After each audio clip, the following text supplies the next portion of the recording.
Good afternoon, everybody. We're here again. This is Zoe Bywater and Dean Ellis from Belvoir Bedford. And we just thought we'd have a little catch up as it's a week since the lockdown was eased for our industry.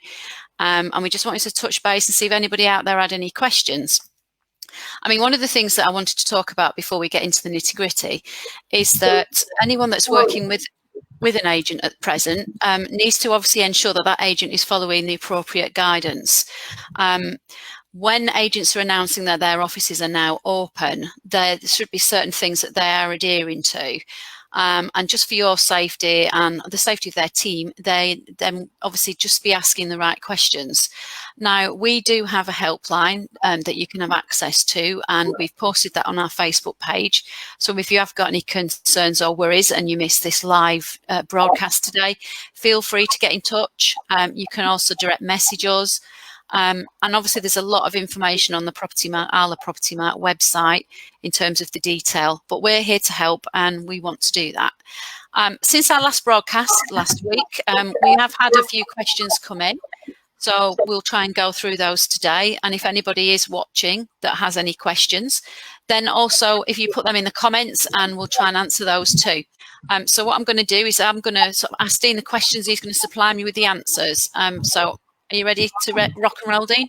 Yeah, sure. It's absolutely fine. No problem. Right. So some of these are related to obviously the pre, post and during lockdown. So the first question is about a holding deposit. So as you are all aware that when the Tenant Fee Act came in, we can't charge fees anymore. But if a tenant was interested in a property and wanted to apply, they could put down what's called a holding deposit, which equates to a week's rent. So this question says, I put a holding deposit down to move to the area with a new job before the lockdown. And due to COVID-19, my circumstances have changed and my job opportunity is now gone. Can I claim back my holding deposit? So what are your thoughts on that one, Dean?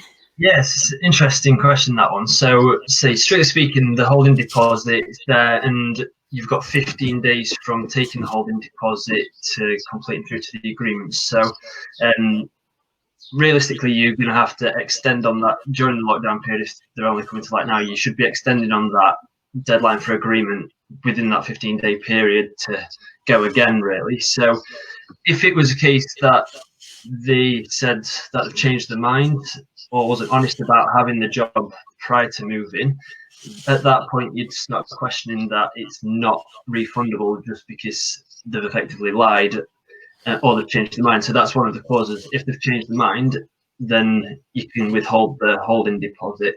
However, if it's a case of, say, they had the job secured, but the job's now gone, you'd look at having to just ask the question, speak between yourself and the agent as to what you can do. References might be the area where you'd have to cover the costs if you've gone through the referencing process. But yeah, it's a case, completely speaking, you would end up losing your holding deposit if you've been dishonest with it, really. Okay. So you want to elaborate on with that one, Zoe?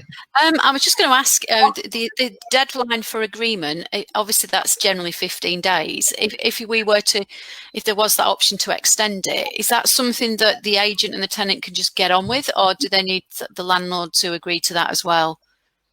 No, that's it. So it's the landlord's decision. So you've got to liaise with the landlord. From an agent's point of view, you've got to speak with the tenant, speak with the landlord, and get confirmation from both sides. Everyone's happy to extend. At the end of the day, the property could be sitting there empty on this holding deposit. So yeah, you'd want confirmation and something signed between the tenant and the landlord to confirm that they're happy to put an extension in place. Okay,